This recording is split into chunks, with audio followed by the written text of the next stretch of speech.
My name is Ellsworth Wareham. I'm a cardiothoracic surgeon and practice that as my specialty all my professional life. I'm 98 years of age, and I practiced cardiothoracic surgery until I was 95. I first tried to be active by working around my yard, doing my pruning of my bushes, and I mow my own lawn. And so I try to get a little exercise doing that. As far as my dietary program is concerned, I happen to be a vegan. I've been a vegan now for about half my life. I think that that's a healthy form of nutrition.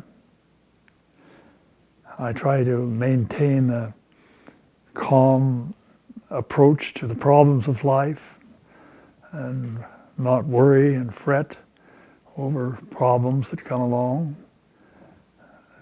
I get a good night's sleep, and if I feel like it, I take a nap during the day.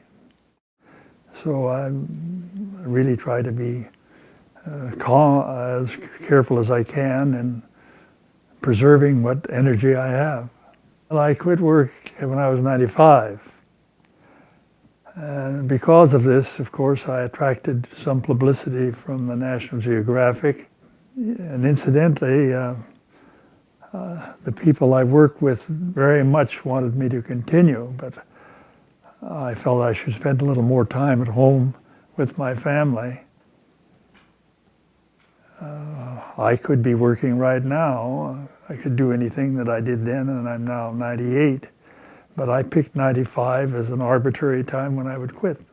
I have always been inclined to be a vegetarian. My folks were farmers, and we had quite a bit of meat available, but it never appealed to me to eat animal products. I never did drink milk by the glass. I would use it on my cereal, and of course my mother, and then later on my wife, would use it in cooking. So I was naturally inclined toward a vegetable type of diet, but I was concerned about the adequacy of the nutrition. And when I found out that I could get by taking a little vitamin B12, why, of course, I then became entirely vegan. And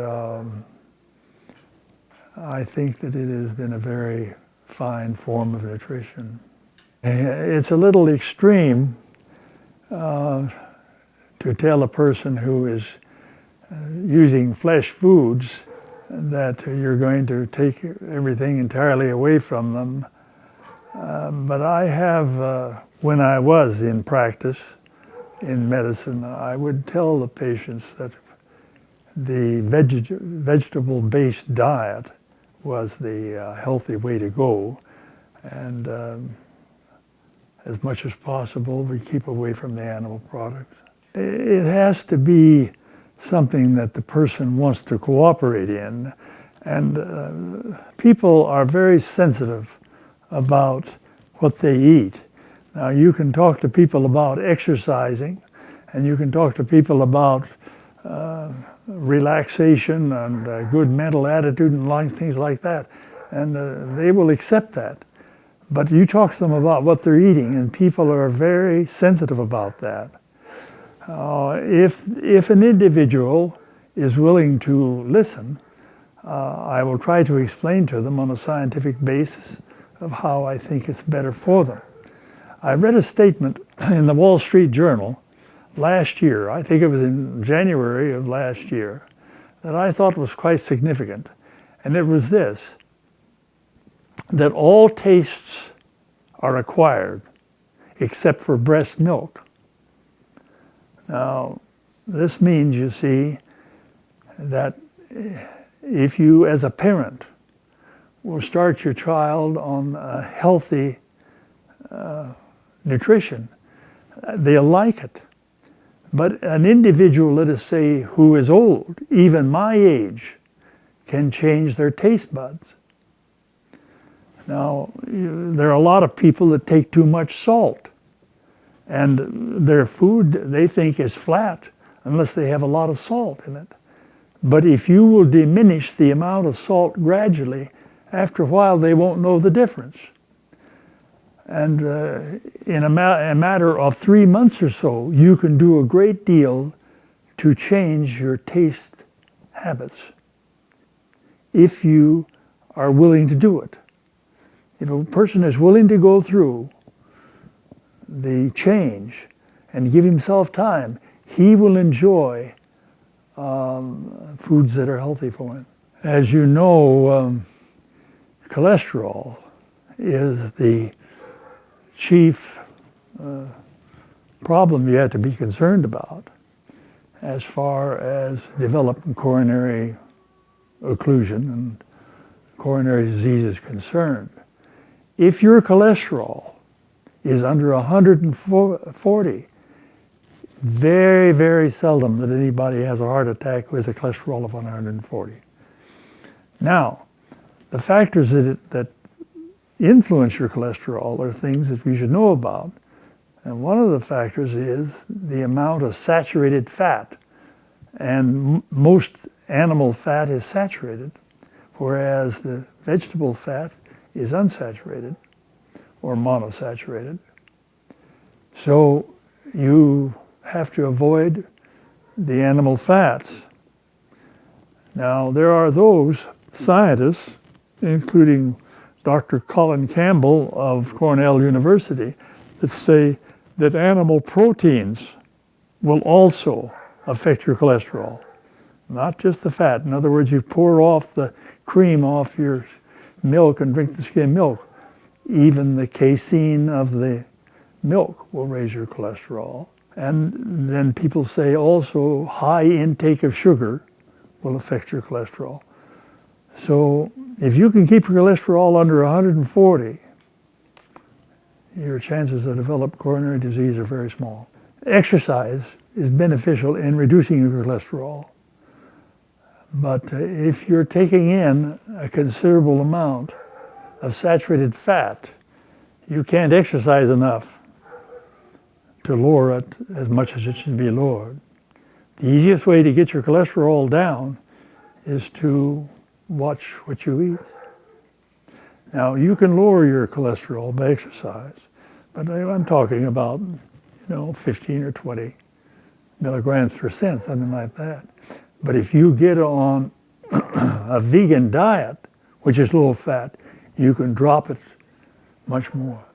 When we went abroad, we had an open heart surgery team that this would be maybe a dozen to 24 people that would go with the team and do open heart surgery in overseas countries.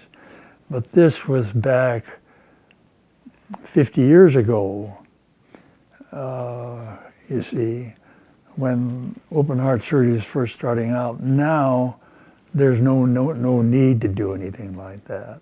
Now, most of the surgery we did when we went abroad, it was for congenital heart disease, that is defects of the heart with which a person is born, holes in the heart, malformations of the valves and so forth. And the other was valvular heart disease due to rheumatic fever. We didn't do very many coronary cases when we went overseas. Coronary disease is a disease of the more developed countries. That's being a little bit discriminatory, I presume, but America, undoubtedly, in my opinion, has been the leader in the development of coronary disease. I mean, in the development of treatment of heart disease. And I think has also led out in the research of the cause of the disease. We have a lot of information in this country which is not being applied, which would greatly reduce the incidence we have of coronary disease. I don't know whether you've been following the news, but Mayor Bloomberg of New York has, made certain laws establishing the size of the soft drinks which you can buy and so forth and so on. And he has other areas in which he is also enforcing by law healthful habits. Many people question whether you should have your individual freedom limited by laws, but there's no question about it that there are certain things that we could implement in this country that would greatly reduce heart disease. The Cleveland Clinic is the world's great center for coronary artery disease. Coronary angiography, the study of the coronary arteries, was developed at the Cleveland Clinic. And you can't diagnose where the stoppage is in your coronary arteries without coronary angiography. Now we have some newer methods, but that's still sort of the gold standard. And Dr. Esselstyn of the Cleveland Clinic, he says that coronary artery disease does not need to exist. And if it does, it doesn't need to progress. And he does it on a low-fat vegan diet.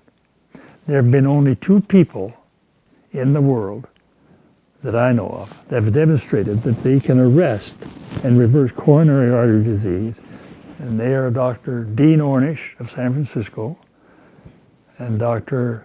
Esselstyn of the Cleveland Clinic, and they both did it on a low-fat vegan diet. If you go on a low-fat vegan diet and you exercise, your chances of developing coronary disease will be very low.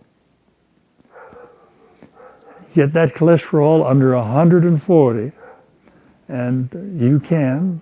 My cholesterol is 117. If I have some pain in my chest, I know it is not coronary disease. It may be due to something in my esophagus, hiatus hernia from my stomach or something else, but it's not coronary disease. Because at 117, I'm not going to develop it. Anybody can do those things. Very simple.